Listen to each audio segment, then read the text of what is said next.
Welcome to SheVentures. I'm Doria, co-founder of CentSai. Listen to women who take risks, build community, and get shit done. Recording from Madison Avenue in New York City. Today I'm speaking with four-time Olympian, three-time Olympic medalist, and the only American woman to win both a Winter and a Summer Olympics ever. Her first competition while she was in college at the University of Miami was in 2003 at the Pan American Games, where she won a gold medal in the 100 meter.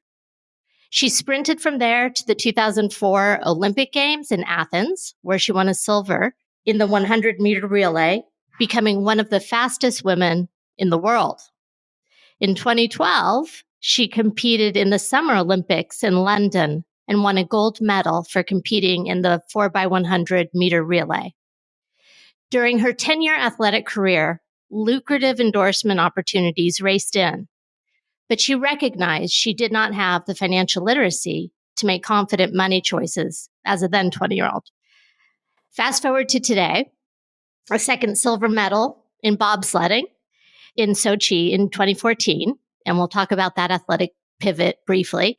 She started a financial coaching firm called Worth Winning, where she saw a gap in the market to help athletes and young adults make smart financial choices. She's also the author of an upcoming book called The Oval Office, a four-time Olympian's Guide to Professional Track and Field, which is available now. She has accomplished more in her 30-some years than many of us do in a lifetime. Welcome, Lauryn. Thanks so much for having me. I'm really looking forward to being on today and sharing more with you all about all that I've gone through and all that I'm planning on doing. Fantastic. So to begin with, I just have to say, I've never had the opportunity to speak to an Olympian. Is there something that sets apart an Olympic mindset from any other mindset? I would say it's that idea that everything in life, every day, no matter where you are and what you're approaching, is an opportunity and not an obstacle. I think that that would be the biggest thing that Olympians are able to conquer that a lot of other people are not able to conquer. And it's not so much that others can't figure that out. It's just Olympians do a really good job of figuring that out. In other words, they keep a positive mindset and a mental fortitude no matter what. Exactly. Can you talk to me a little bit about your childhood? Certainly. I'm split time between Pittsburgh, Pennsylvania and Detroit, Michigan. So my parents split up when I was 3 years old. And one of the things I think is really cool is that we didn't need to go to court and do child support and all those different things. They just shared me. So I was with my mom from kindergarten to sixth grade, and I was with my dad from 7th to 12th grade. We switched holidays and Christmases and all that kind of stuff. I think it was a really good upbringing, having two parents that loved and cared for me. And it wasn't so much of one loves me more or those sorts of things, but they both really poured into me from a track and field standpoint as well and encouraged me to be smart and then also to be outside, being active and being healthy. So those are the things that stand out about my childhood.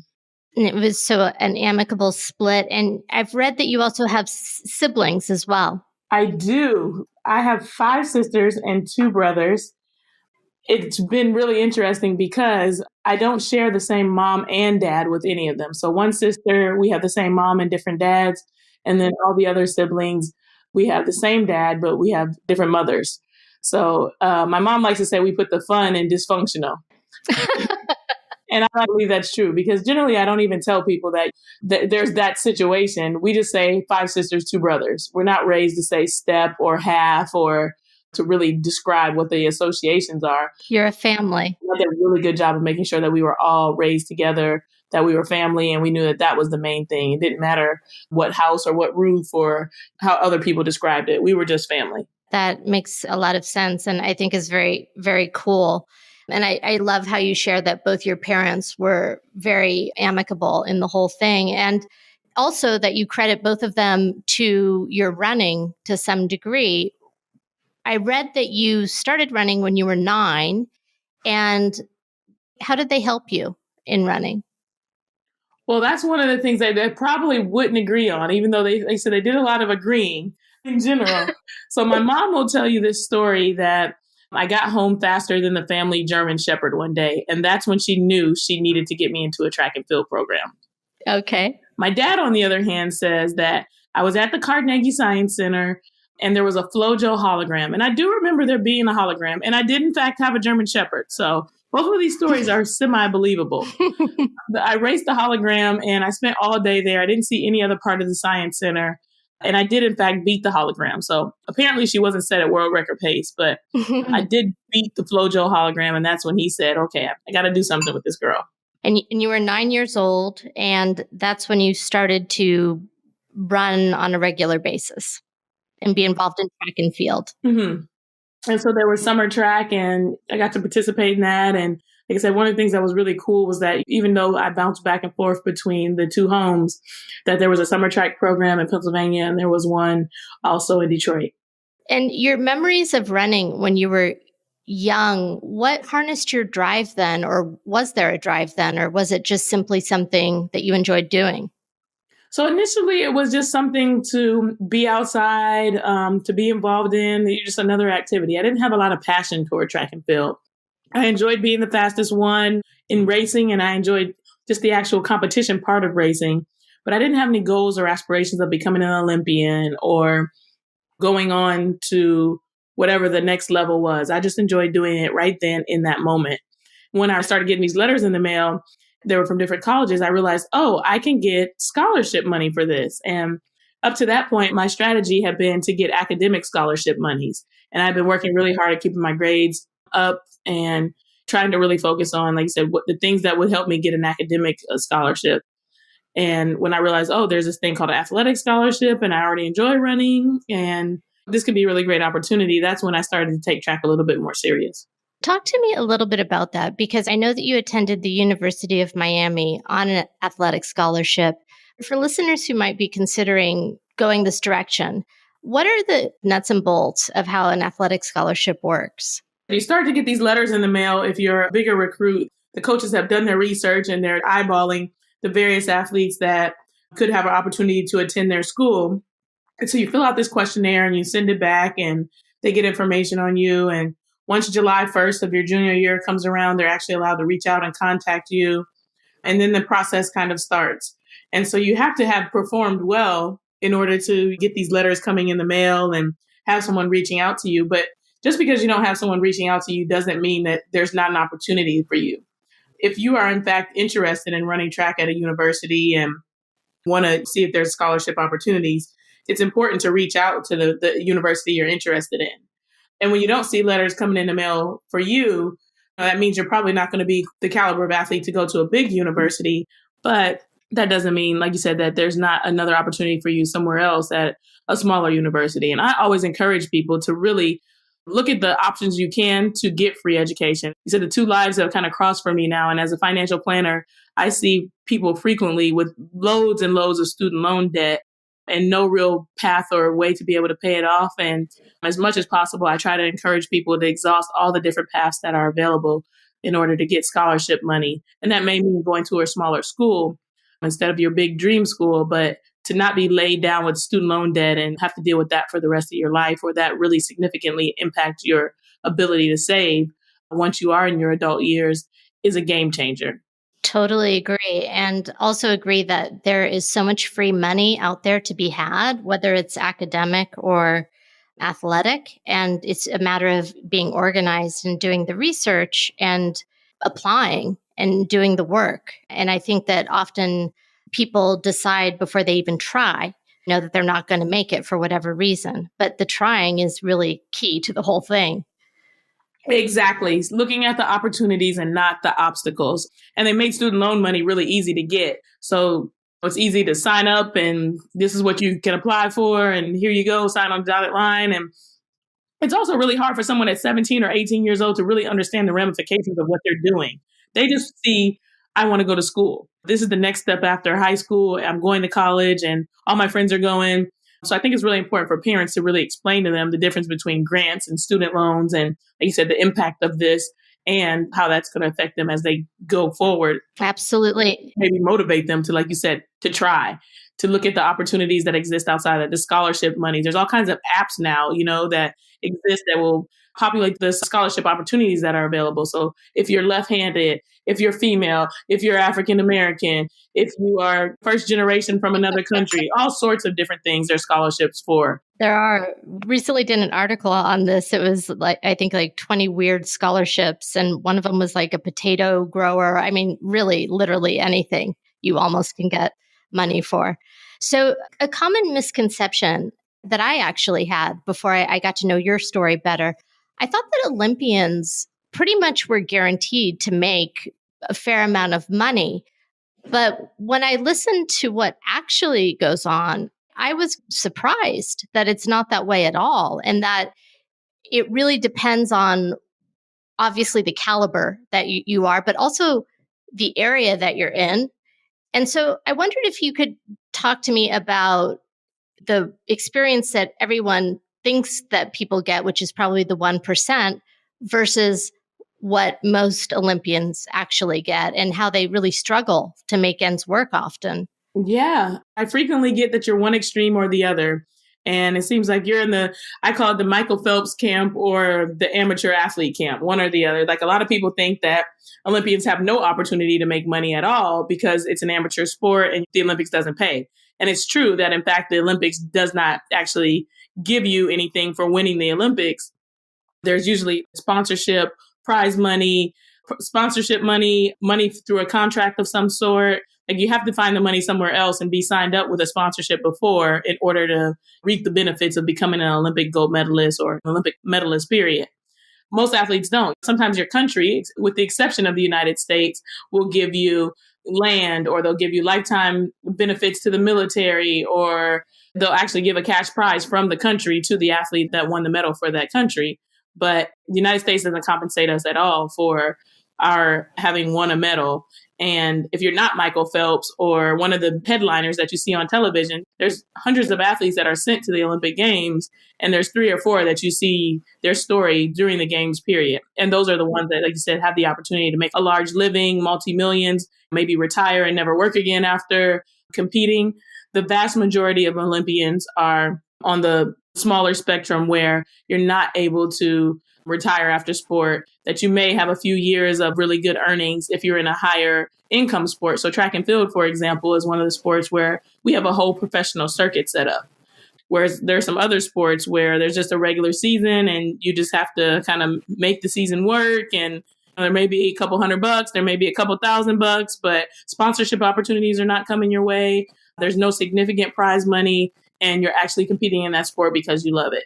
You sometimes are competing in that sport and working a job. So I have a podcast as well. And one of the ones that stands out to me is Megan O'Leary, which is an Olympic rower that even after doing well in rowing, still came home and had to have a job.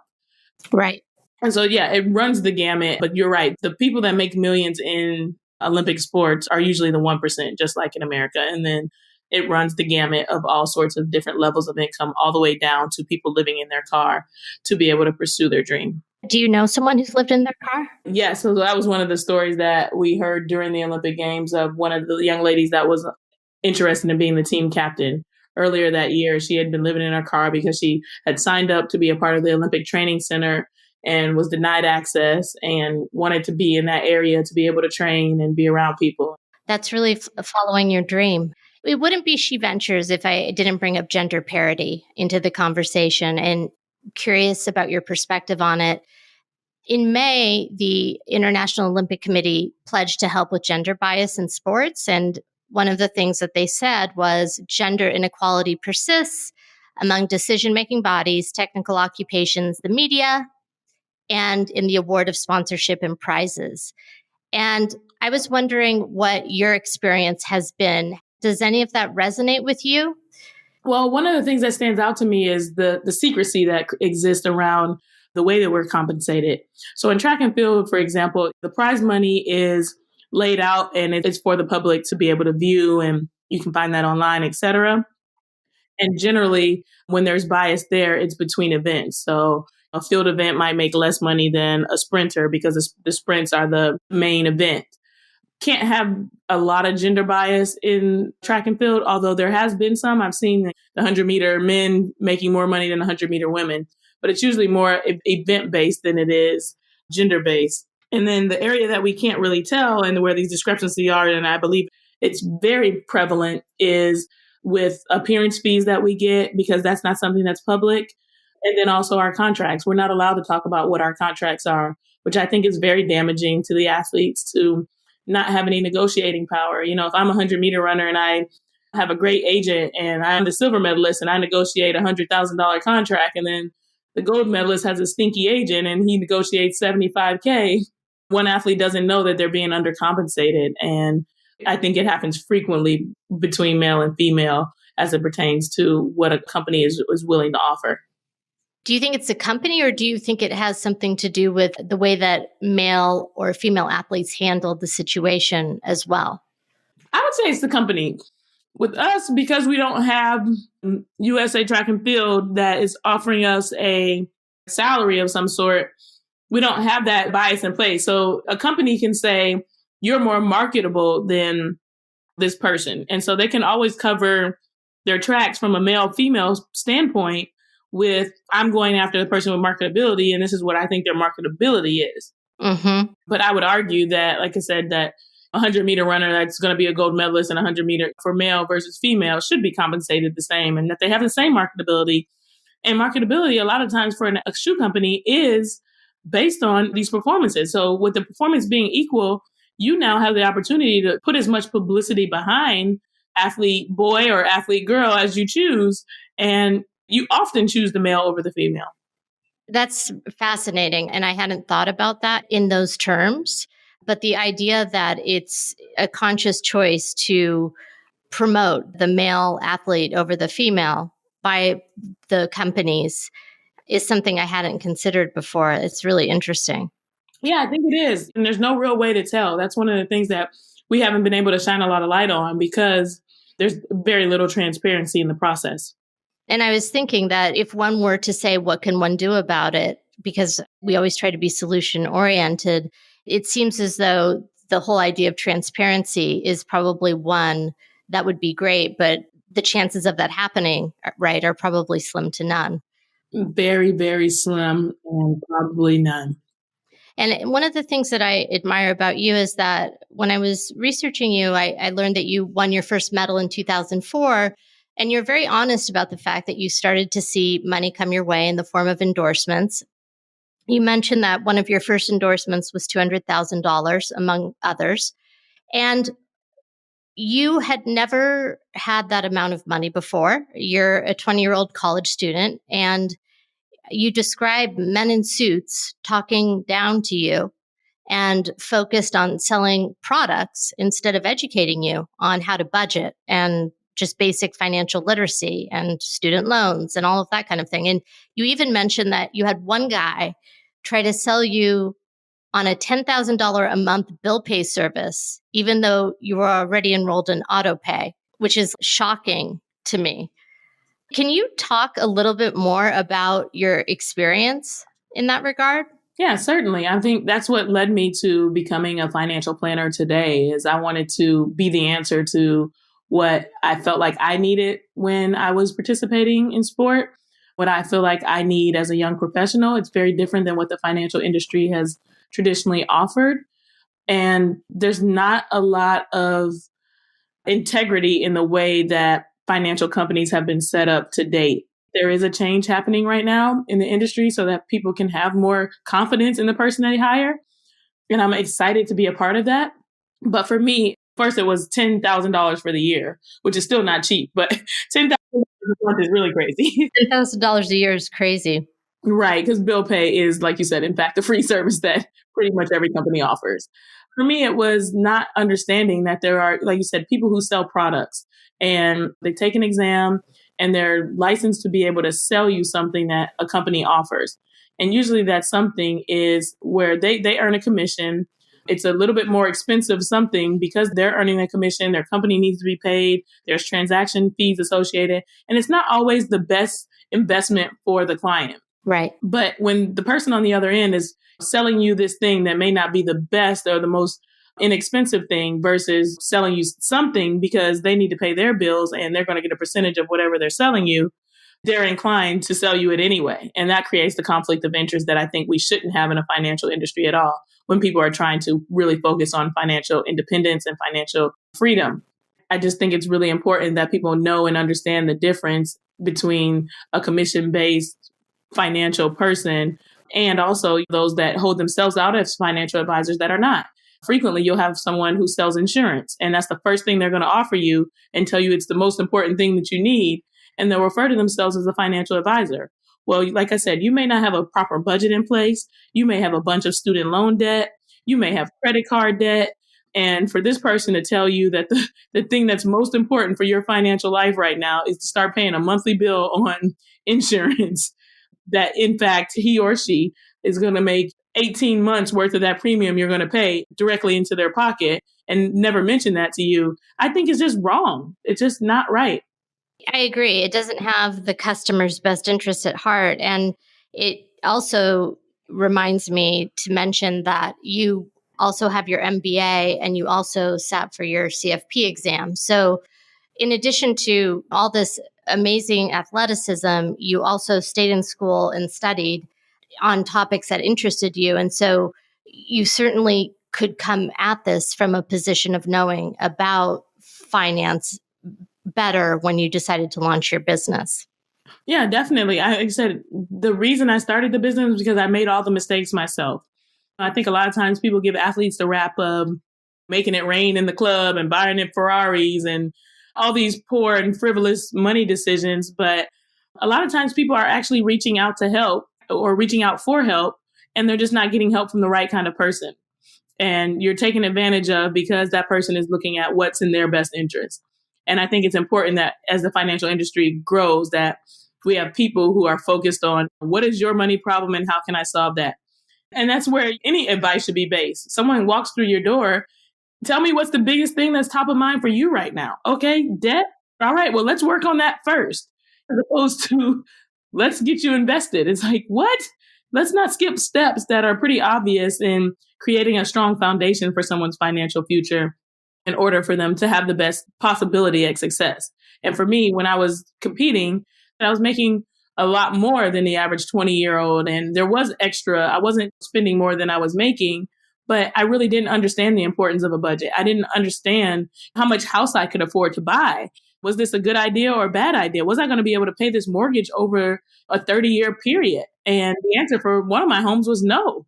It was way too costly. There was no job that I was going to get after sport that was going to allow me to be able to pay a mortgage that was that high for the next 20 years. Maybe one day I'll get back to earning in that way, but the gentleman I was working with should have thought about that from the beginning. And that's what a real financial planner does. They're looking into the future and seeing things that a person who's not been trained in this area would not normally see and helping you avoid those pitfalls. As a professional athlete, you only have a finite amount of time before you have to pivot careers in one form or another, right? Because once you hit a certain age, you're no longer going to be able to compete at the same level. Exactly. And the biggest part about that is, like I tell my clients, athletes retire twice. So we're going to be preparing for first retirement and we're going to be preparing for second retirement. And what does that mean? That means when sport is over, there's going to be this period of transition. You may have been training full time, so you might not have the work experience as everyone else in the industry. And figuring out what it is that you want to do, you're going to need some more time to be able to do that. And so why not save up now in order to have a little bit of wiggle room to maybe, you finish your career in sport and you can go take an internship for a year instead of going directly into a job, or maybe take 2 or 3 internships where you kind of bounce around and see what you're interested in. And they might even be unpaid. But guess what? You saved up money so that you don't have to stress so much and that you can really find out what you're interested in versus getting done with sport and needing the next paycheck tomorrow and running to the first McDonald's or Burger King or whatever job it is that someone will have you at because you got bills to pay and you don't have savings. There's a way and an opportunity for athletes to be able to set themselves up for that first retirement and also be thinking about retirement down the road. Because the other thing is, as entrepreneurs, there's no 401k that an employer is doing a match for or something that's already set up where somebody's pinging you and say like, hey, you have the opportunity to contribute to this. If you don't know that as an athlete, if you don't take the initiative to set that up, whether it's a Roth IRA, traditional IRA, SEP IRA, solo 401k, there's options out there, but you have to take the initiative to get those set up. You have to take the initiative to reach out to somebody to get those set up. Yeah, you have to be told about them and learn for sure. Exactly. You continued as a professional athlete for about 10 years. And I know that you won another Olympic gold medal in the 4x100 relay in London in 2012. Mm-hmm. And then you had an injury, I believe, that affected you. Did you view that as a setback at the time? It ended up kind of being a thing that ended my track and field career. But if I'm honest, I was on my way out already. So 2013, after 2012 games, was my last year planned as a competition year. My contract was going to be up on 12/31 of 2013. So I wanted to kind of go out with a bang. And I got in really great shape. And I was off to a good start. And then I got injured. And I wasn't able to finish my season in the way that I want. I think we all as athletes, especially once you've won a medal, imagine ourselves kind of standing on top of the podium, your anthem playing, and then you nicely bowing out of the sport. But the reality is you don't get to choose when your time is up. Generally, whenever you get to stand on top of the podium, you keep saying, well, I'm going to keep on going. We envision ourselves bowing out at some point from the top of the podium, but as long as we're on top of the podium, we don't ever bow out. So it's one of those things that you have to combat. So I really had to think about what it is that I want to do next and how am I going to start to pursue whatever this thing is that I am going to do next. And really a chance meeting in the airport is what led me to bumping into bobsled as an option. And I had no idea that it would be something viable, or I just thought it was something to do kind of recreationally once I was done competing. And in thinking about it, it turned out to be the best thing that happened to me. They said, even despite my injury. So I was in a different position in bobsled, so it didn't hurt as much, even though I couldn't finish my track and field season. Like I said, I was in pretty good shape fitness-wise. I just had this one nagging injury that wasn't allowing me to be my best on the track. And I was able to take that good fitness to bobsled and kind of pivot my skills into something else. And you stood on the podium again because you won a silver medal in 2014. So that's an incredible pivot. And it shows me how you took something that could have been career ending and turned it into something positive. Exactly. Yeah, so that's another example of, like you said, focusing on the opportunities and not the obstacles.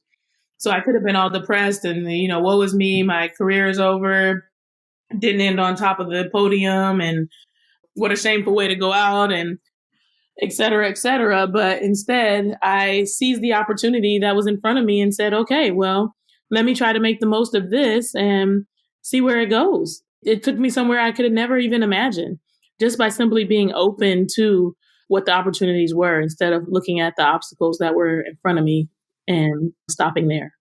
I think that's so key, being open to the opportunity and not thinking about the obstacles, because if one doesn't do that, then you're completely closed off to trying anything new. Exactly. You've got to be open. And earlier you were saying, is there something different about an Olympian? The answer is yes, but the answer is also no. As everybody is listening today, you choose to be a person that focuses on the obstacles instead of the opportunities. And you choose to change your mind. And it's as simple as a mindset change that says, I'm going to be financially independent. I am going to get out of debt. I am going to look at the next opportunity that's available to me instead of sitting here stagnant in the moment, focused on all the things that are not going right in my life. It's simply a mindset shift. The thing that an Olympian has conquered is this idea of mind over whatever the current circumstances are. And anyone can do that. And I encourage people to start doing that. If you were to tell listeners the first step, if someone's stuck in a rut, so to speak, what's the first step to getting into that mindset? Write it down and make it real. So one of the things we sometimes do is we imagine the things we want to do. We imagine the things that are interesting to us. And we live in a mindset where there's nothing you to making your reality real, I guess is a better way to say. So what I would do for someone is, if obstacles have always been easy for you to find, go ahead and write your obstacles down. my paycheck is not big enough and I don't have this and I don't have that. Or let's just start with where you are and write all those obstacles down and then just draw a line right down the middle of that paper and then write opportunities right on the other side of it. And now you've got all the problems. What are the solutions? Okay, paycheck's not big enough. Let's go start looking for a new job. Can we work overtime to get more money? Whatever the case may be, you hate the job? All right, well, what are you passionate about? Write that on the other side of the paper. What's the first step to making that thing a reality? Now you have it there on paper. And once you've done that, I would cut that paper in half and throw the obstacle side in the trash and then post those opportunities up and get working on them every day. Add something, create a new list that says the action item that goes with the opportunity. So you started with obstacles, you found your opportunities, and then with those opportunities comes action. So write your actions next to those and start doing and marking those things off the list. How do you hold yourself personally accountable? Definitely, I believe in writing it down. Like I said, I'm past the point of focusing on obstacles, or like I see the obstacles and immediately I can now change my mindset to, okay, this stinks. What's the opportunity? But writing down what my visions are, writing down my goals. And that's something I had to remind myself to do initially when I finished sport, because it was easy as an athlete to be goal oriented, but it wasn't as easy when I transitioned from sport to life after sport, because I was kind of hitting the reset button on everything. And I realized that there's so much that I learned as an athlete that carries over into participating in the world as a grown up, hashtag adulting, if you will. And using those principles that I learned in my regular everyday life has really helped me. And like I said, one is just like writing those things down. What are my goals? All right, what are the action items to help me reach these goals? How do I make it real? I use a vision board. So you want to go somewhere, you want to do something, and I'm not artistic at all, but trying turning those things into reality. If you want to go on a trip, me and my friends want to go to Yacht Week this year. So I've got a picture of a yacht up there, and I'm thinking about it as I'm going through my daily exercises and going through client calls and all those different things. I have that yacht up there, and I realize like what am I working towards? And that keeps me going. That makes me hopeful because I'm not artistic either. And the fact that you're not as well and you can have a vision board is, it is possible. You had your pivot and you left your athletic career. Did you leave it in a financially strong position? I did. That's one of those things, again, like you said, obstacle or opportunity. And I think initially, like you said, I thought of it as obstacle because I looked at how much money I made over my career. And I was like, I should have so much more than this. But I wasn't. Like you said, when you turn your head to opportunity, I wasn't flat broke. I wasn't in need of running to get a job. In fact, my plan was not to work for 3 years after competing.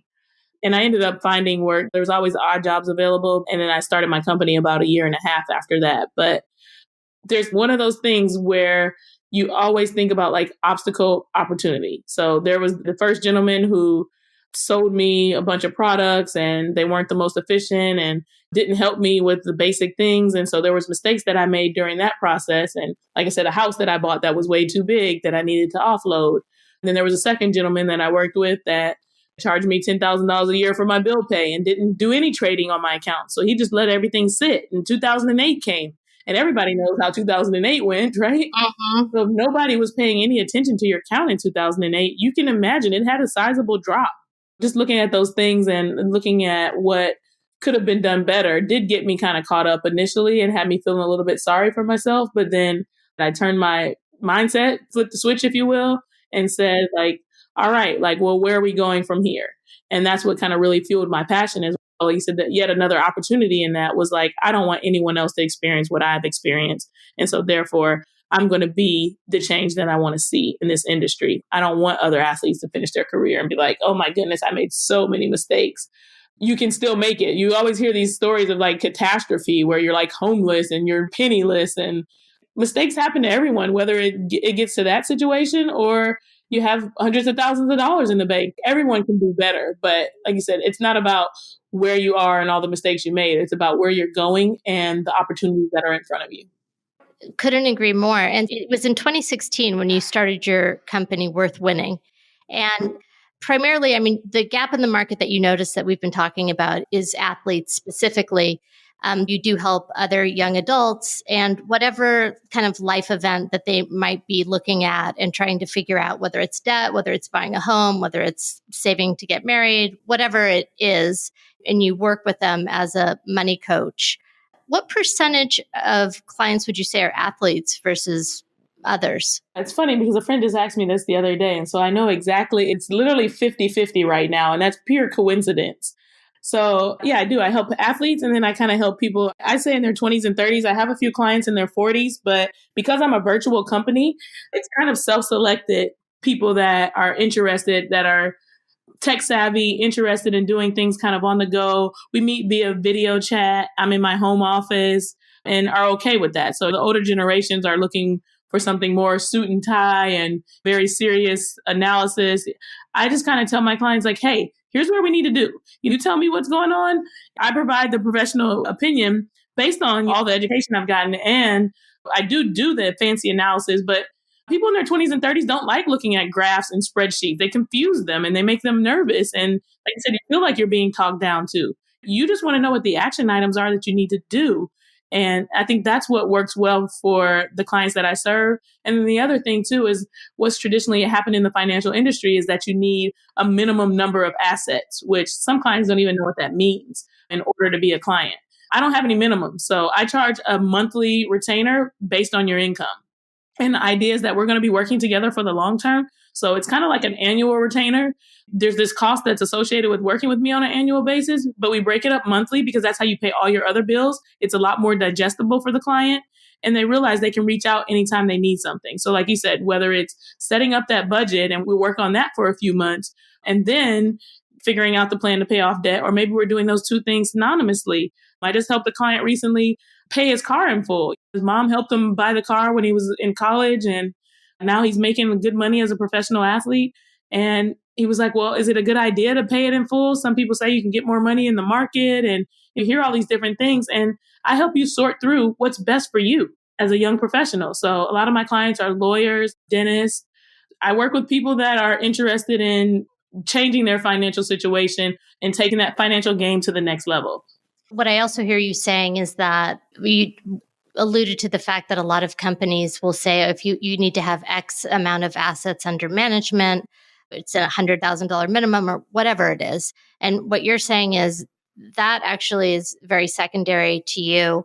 You would rather have a client who wants to learn and cares about getting things right financially, because in the long run, they're going to be a good client and a loyal client.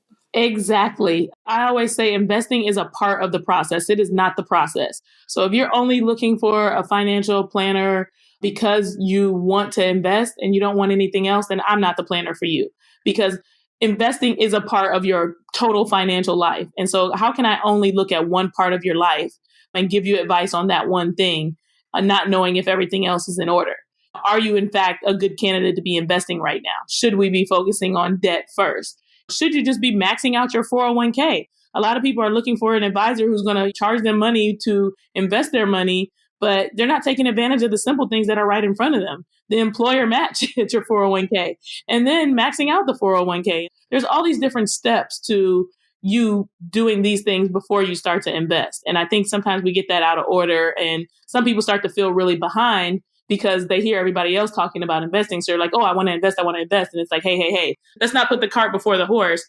Let's see what else you got going on here. Get those things taken care of. And then investing will be the next step in a full process. And also then the other part of it would be that it's process driven, because I was going to ask you, is there anything different about how you would talk to an athlete client versus a young professional client? Are there different financial lessons? But it sounds like your answer is it just depends on what they're wanting to do and what their financial situation is. Yeah. So financial planning is not a one size fits all thing. There are one size fits all topics, but the way that those topics play out for each person is going to be individualized. And I do have a separate process. So I call it the comprehensive financial planning process. That's a general term. There's one process that I've created internally for clients that are not athletes and one for clients that are athletes. And it's really more or less a checklist of things that are more pertinent to athletes because they definitely go through the things that young professionals go through. some of these things are not relevant to young professionals that are working at a W-2 job versus a professional athlete who is, like I said, basically a business owner. So the way we set their accounts up, the way that we plan the budget, it's the end of the year right now. And I'm working on like kind of zeroing out client accounts. And it was like, what do you mean zeroing out? And it's like, well, we need to sweep all this money somewhere. Otherwise, the athlete is going to think next year, oh, I have all this extra money laying around, and then maybe think about starting to spend it. So we put that money into our life after sport fund. We put that money into the retirement fund before the year is over. And we make sure we have our emergency fund set aside. And now we've gotten our cash levels back down, because for an athlete, the money is coming in sporadically in very fluctuating way. And you've got to figure out, okay, this is the big pile that's left over at the end of the year. What do I do with that so that I can start fresh next year and stick to my spending plan? It's a lot to keep in mind. The other question that came to mind is, have you noticed a difference between men and women clients? I have not really noticed a difference between my male and my female clients. I think clients in general are all very unique people. So sometimes I have very type A young lady that I send the follow-up items, and an hour later she says, I've got them all complete. Then you have other clients that are just not as proactive in the process. They need a lot more hand-holding, and they want me to be on the phone when they talk to the service representative that I recommended, or whatever the case may be. It just kind of runs the gamut between organized versus less organized, confident versus timid, self-starter, type A person versus I'm paying for a service and I want you to hold my hand as I complete this service. It's very customized. I don't think it's a male versus female thing. I do have a lot of single males, which was interesting to me. And I'll even say to the listeners, as a young Black female, I have a lot of single white males that are my clients. Interesting. You just automatically assume that I'm going to appeal more to brown people and I'm going to appeal more to women. And it's something like 25% of my clients are single white males. I just find it interesting. I don't know if it's my language or my messaging or what, but I think it also speaks to what we feel like is always a racially tense environment or climate now. And some of that is just made up. You got to create the energy that you want. I love working with these clients. It sounds like you have to wear many hats and almost be a psychologist to many people and kind of know every aspect of their lives, I would imagine. Yeah, definitely. And that's one of the things that holds a lot of people back from hiring someone, I believe, is that they're not ready to get transparent. They're embarrassed about the things that they haven't done well. They're worried about how they're going to be judged about different things in their life. And everyone has a money behavior and they have something that's their vice. A lot of us, it's dining out. It's still my thing in my budget that I have to check myself on a regular basis. So they don't want someone that's going to be a police officer. And I tell people, I say, I'm not a police officer. I'm more like the doctor. You know, you come, you tell me what the problem is, and I write the script. The police officer is going to reprimand you. And that's not my job. But I think that's what a lot of people think. They're nervous about this idea of being held accountable. At the end of the day, it's your money and it's going to be your decision. I'm going to point you in the right direction, though. Exactly. People have to decide to face the issue themselves. One of the things that you wrote about your upcoming book that I love, have you ever wondered how track and field is as a profession? What are the ways to earn money? How does one choose an agent, coach, and training group? Well, I'm spilling all the tea in my first book. So I wanted to ask you to spill some tea here and give us a few highlights. Oh, certainly. The book is kind of like my thing that I was able to give back to the sport. And so people were like, why didn't you write a book about yourself? Or why didn't you write a book about this or that? And I feel like this is something that's needed. Even the financial decisions that I made that weren't the best, I didn't have anyone pointing me in the right direction to say, this is what you need. These are the things you should look out for. These are the questions you should be asking. And he said, you're maybe 21 at the most when you graduate college, 22 sometimes. That's still pretty young. And you've not experienced anything. You finished high school, you were under your parents' roof, you did college, and it was kind of under the supervision of someone, even though you were quote unquote grown up. And this is your first chance at life with the training wheels off. And there is no guide for that. And I think it's really important for athletes to know, how do I choose an agent? What things should I be looking for in an agent? What buzzwords might they be telling me because they're trying to sell me something versus really having my best interest? I want to watch out for those dreams that they might be selling that aren't necessarily true. And then once I have an agent that I know and I trust, how do I go about negotiating the contract? What things should I be asking him to ask the shoe company for or to ask the sponsor for? And there's a lot of things that just people don't know. There's bonuses inside that contract in addition to your salary. And can you get a rollover, which is like an increase in salary. And like all these terms, there's no way for an athlete to know this when they leave college going into the professional world. They're not normal terms. They're not normal terms that most people know. And so I think it gives the average Joe who's not looking to become a professional athlete a look into how does this sport work? How exactly do these athletes make money? And then for that athlete that's wanting to pursue this, equips them with the tools they need to be able to be successful. So how do I choose a coach? What should I be looking for in a training group? Because might not want to train with if you're the number 2 sprinter, you might not want to train with the number 1 sprinter. Maybe all the attention is going to go to them. Or maybe it's a situation where training with the number 1 sprinter is going to push you to the next level. But what if the number 1 sprinter doesn't want you around? And so there's all these considerations that you have to take that you just don't consider in the moment. And they could go really good for you or really bad for you. But you need the information to be able to make an educated decision. I had no idea that there was so much that went into this. And I think that you're doing a huge service by providing a book like this for people who are considering becoming athletes. Yeah, I'm really excited about it. And I can't wait for it to officially launch in January. And it's pre-selling now. And anybody who buys the book while it's on pre-sale is going to get a signed copy versus those in January who will be getting it via Amazon or whatever venue they choose. That's very good to know. And for any SheVentures who are listening today, what message do you have for them in regards to their career and their money? My message is you all are awesome. You are awesome at life. You are awesome at being you, and you are able to reach your full potential. So frequently we get down on ourselves and we think about what we can't do and we think about what we won't do and where we're falling short. Wake up and tell yourself, I am awesome and I'm going to be awesome today. And here's the action step that I'm going to take toward being awesome. We're good at life. And as long as you believe you're good at life, you can be. There'll be days that life is going to stink and you're going to feel like you're not good at life. But I call it the 24-hour pity party, where something goes wrong, you have 24 hours to pout about it, and then we move forward. Because moving forward is that thing that's going to take us to wherever it is that we want to go. And life is really about this journey that we're on anyway. So it's like no real destination in mind, but every time you stop off for a little pit stop, it's going to be a breath of fresh air. Just go for it. It's been so inspirational listening to you and sharing your story with you. I really appreciate you taking the time to speak with me today. And also just wanted to ask you to tell our listeners where they can learn more about you. Certainly. So if you're looking for financial advice or information, worth-winning.com. And if you want to learn more about Lauryn the athlete, then lauryn-williams.com. And I spell my name Lauryn with a Y, so Lauryn. You can also find me on all social media platforms looking for Lauryn C. Williams or looking for Worth Winning. I'm everywhere. Not too hard to find, but Worth-Winning and Lauryn-Williams, the easiest way to find me quickly. Fantastic. And you did mention your podcast as well. And I listened to a few episodes and they're really good. So I highly recommend. Oh, yes. How could I leave the podcast out? So the podcast is Worth Listening. So it's kind of a play on the Worth Winning. So it's worth-listening.com. Thank you so much for today, Lauryn. I really appreciate it. It was wonderful being on the show. You've been listening to SheVentures. Like what you heard?